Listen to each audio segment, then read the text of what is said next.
Exploring the Franklin Institute Science Museum one day in 1994, I entered the Hall of Aviation to find the exhibit of a 1911 Wright B Flyer, the 13th airplane mass-produced by the famous Wright Brothers, with a design in which they deviated from their original glider by installing the elevator in the tail. There was scant information to satisfy my curiosity about why the plane was in Philadelphia, not the Smithsonian National Air and Space Museum in Washington. It also appeared shabby. The fuselage fabric was discolored with brown stains, and a large, flat aluminum pan sat beneath the engine, catching dirty oil drippings. A small plaque said the plane last flew in the 1930s. I didn't give it much attention, and neither did anyone else.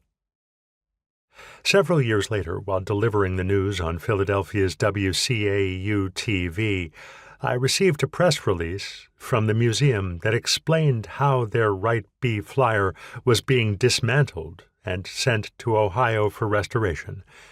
Again, there was very little information about the origin of the airplane, except that it was the most intact example of a Wright Brothers airplane, containing more original parts than the famous Kitty Hawk glider on display at the Smithsonian.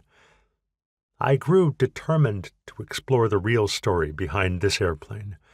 Who owned it? Who flew it?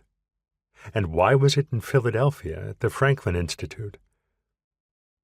What I discovered about the original owner, who purchased the plane from the Wright brothers in 1912, shipped it to Philadelphia on a rail car, and flew it from his private grass strip in the Pennsylvania countryside, is one of the most dramatic and captivating stories I've encountered in my long career as a newspaper and broadcast journalist.